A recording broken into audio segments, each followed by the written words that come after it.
Hello and welcome to the Ultimate Free Webinar Series by Holistic Hounds. My name is Morgan Fitzgerald, and I'm a holistic dog groomer and animal Reiki practitioner, originally from Cleveland, Ohio, and currently located in Central Oregon. Today we're going to be talking about homeopathy for pets. So just a moment while I share my presentation.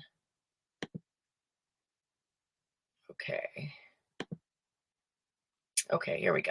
Homeopathy for pets. What is homeopathy? Homeopathy is a system of medicine that's over 200 years old.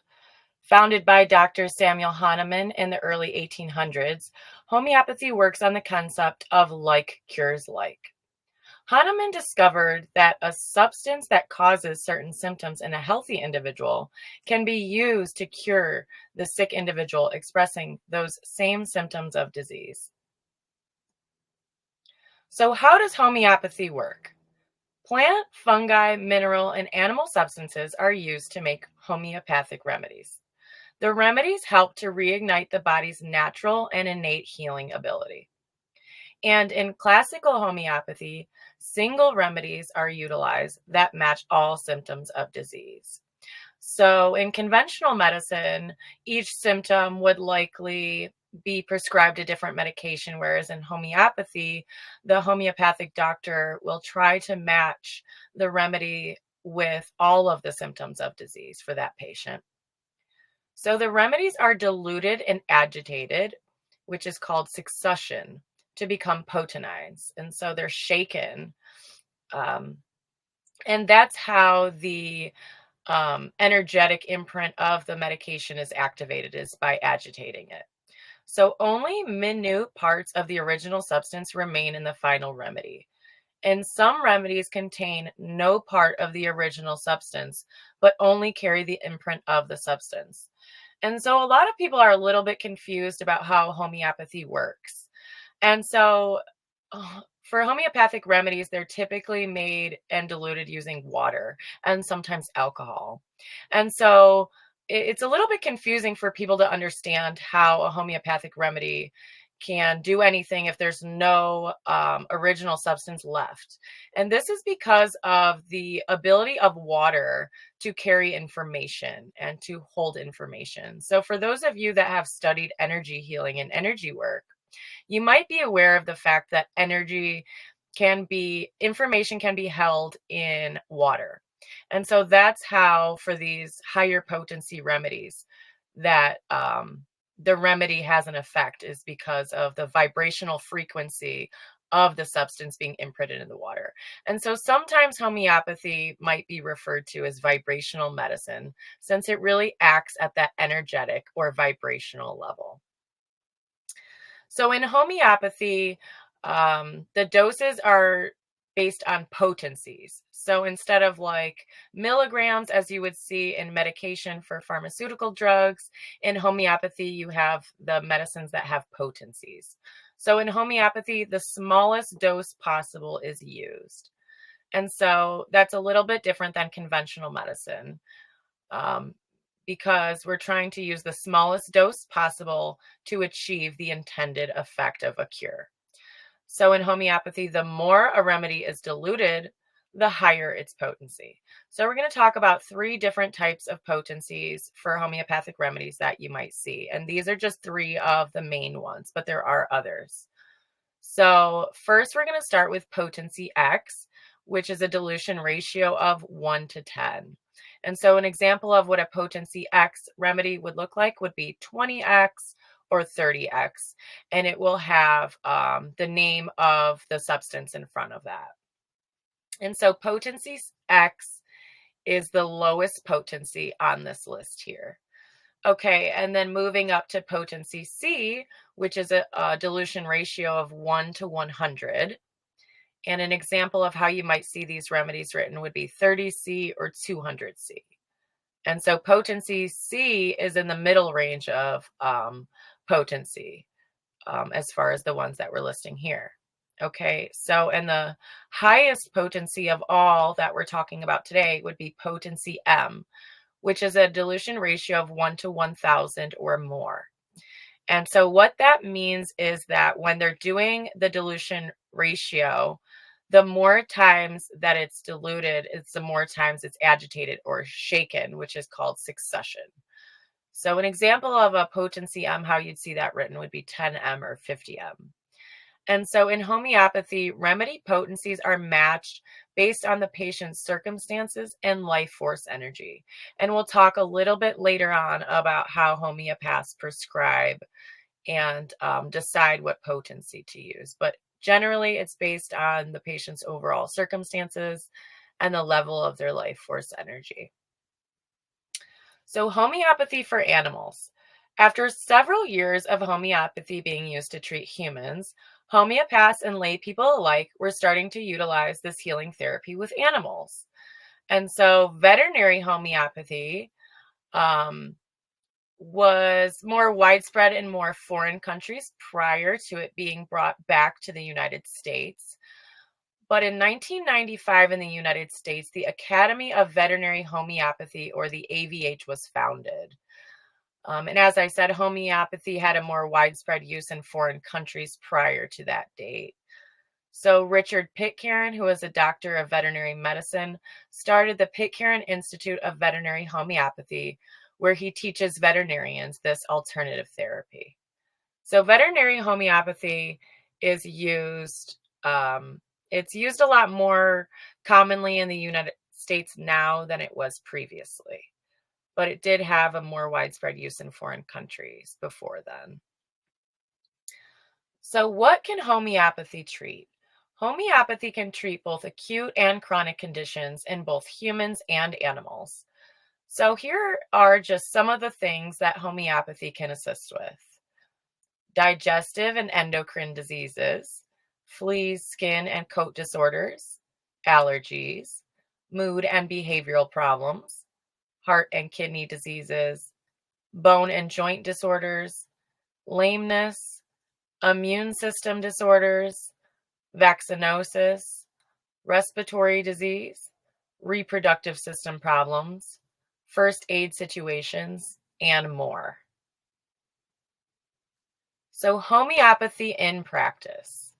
A homeopathic veterinarian will take a case history for each animal, going in depth about symptoms of disease and individual preferences and personality traits in order to select the best fitting remedy using a repertory or a materia medica. And so I wanted to talk a little bit about how homeopathy is different than conventional medicine. So, homeopathic veterinarians are a lot different than conventional veterinarians because of their modality that they practice. So, some holistic veterinarians will offer homeopathy as one of their modalities, but they will also offer a range of different therapies as well. And then you have the veterinarians that would be considered homeopathic veterinarians because they are the ones that use only homeopathy. And so for the homeopathic veterinarians who only use homeopathy, they have a little bit different of a protocol than in conventional medicine. Because with homeopathy, sometimes pharmaceutical drugs can affect the homeopathy or the homeopathic remedy.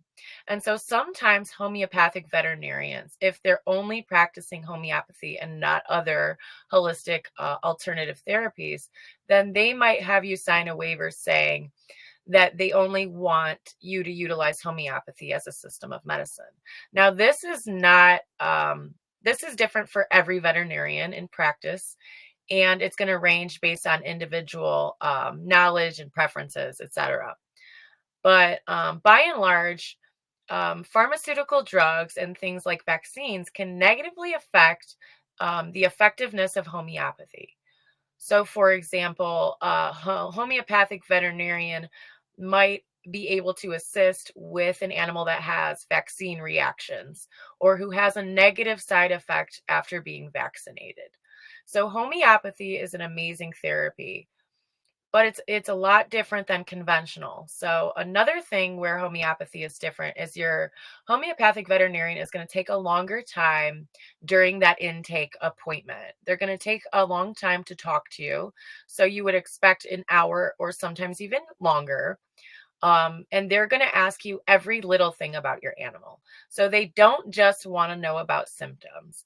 They want to know about the entire history of your animal's wellness. And they also want to know individual preferences and personality traits. So, for example, they might want to know if your animal prefers warmth and seeks out warm spots, or if your animal prefers a cooling spot. And so this can help them come up with the best remedy possible. And they find the remedies using the materia medica or a repertory. And so these were formed back in the day, and they were utilized with humans, and they're called provings. So when a healthy individual took a certain homeopathic remedy, they would experience certain symptoms of disease. So in homeopathy, instead of the practitioner seeing the symptoms as something to get rid of or as something bad or something to block out, the homeopathic doctor sees the symptoms of disease as valuable information in their journey to selecting the best remedy. So, because when an animal or human is expressing symptoms of disease, it's that body's way of trying to get healthier and trying to alert that something's going wrong. So, in homeopathy, symptoms are not, we don't try to suppress symptoms in homeopathy, but rather we try to kind of retrace the steps of disease and go backwards into a cure. So for homeopathy, the aim is really to cure, which is a lot different from conventional medicine that usually is looking to palliate or kind of suppress symptoms. So in conventional medicine, when you suppress a symptom, it might reduce that symptom, but then later on that symptom might come back worse, or you might have a different symptom. So in homeopathy, the goal is to get to the root of the disease and to heal it from the beginning to now. So sometimes you'll see a recurrence of symptoms from when the animal first got sick. And so we will have the opportunity later on to talk more in depth about homeopathy, how it works, how it's prescribed, etc. But for today, we're just going to move on to some of the more common homeopathic remedies that you might hear of. So the first one is arnica, and it's used for trauma and general pain relief and musculoskeletal injuries. And Nux vomica is good for constipation and to restore balance to the digestive system after an upset. And then there's aconite, which is good for sudden onset situations such as pain, trauma, fear, shock, and stomach issues. And then we have sulfur, which is great for skin problems, particularly skin allergies. And so here I just listed 4 of the more common homeopathic remedies, but of course there are a lot others.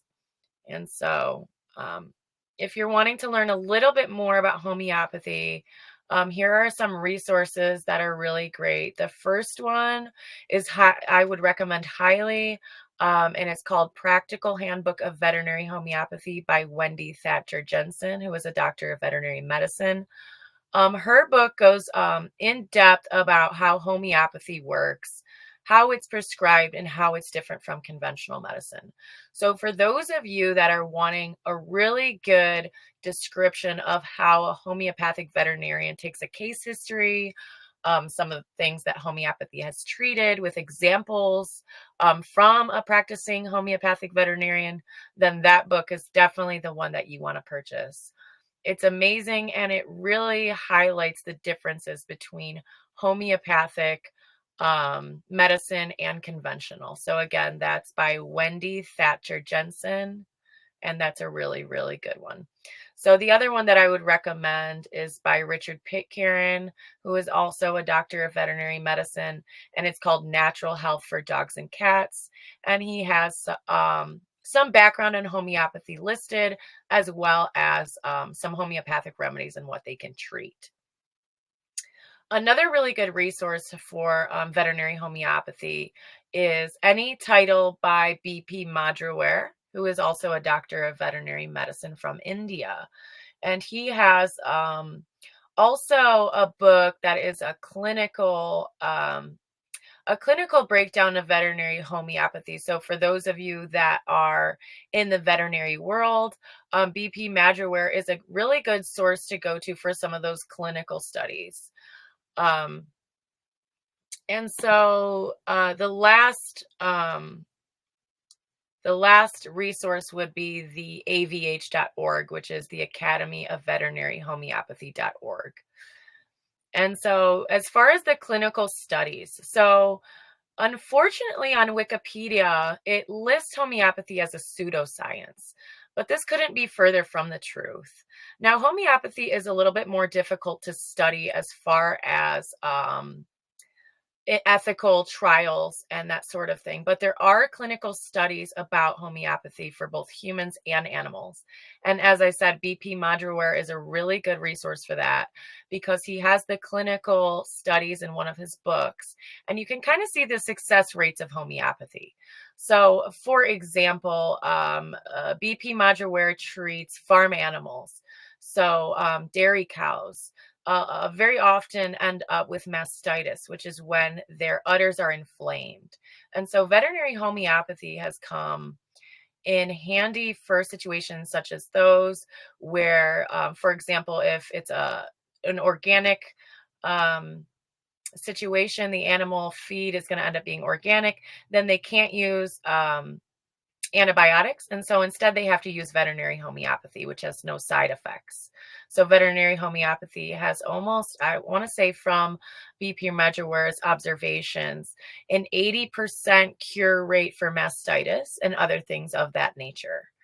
And so homeopathy has shown amazing results for pandemic or epidemic situations as well, where a lot of people get sick and it's kind of very sudden. And so there is a lot of promising benefits in homeopathy. So it might be something that people are a little bit unsure of, but it has some very promising results. And that cure rate is sometimes over 80%. And that's significantly high when considering the rate with conventional medications and other pharmaceutical drugs. So, finishing up with a quote from Dr. Samuel Hahnemann, who was the founder of homeopathy. Illness begins at the energetic level, and here it is most easily treated. And I chose this quote because it really sums up the idea behind homeopathy. So homeopathy works on the concept of like cures like. So homeopathic doctors and veterinarians have the underlying belief that the body has an innate intelligence that allows it to heal itself. And sometimes it just needs a helping hand to go in the direction of healing. And so that's what homeopathy does. It works at an energetic level and it allows the patient to reignite this vital life force that allows them to heal themselves. So veterinary homeopathy has some really amazing benefits for animals and homeopathy for humans as well. And so we will have the opportunity to learn more about homeopathy through Holistic Hounds later on. But this was kind of just a brief introductory about homeopathy for animals. So if you have any questions, please feel free to visit my website at www.holistichounds.dog, and that's holistic with a W. Thank you so much for tuning in, and please join us at our next webinar, which is all about animal communication. Thank you so much, and have a great day.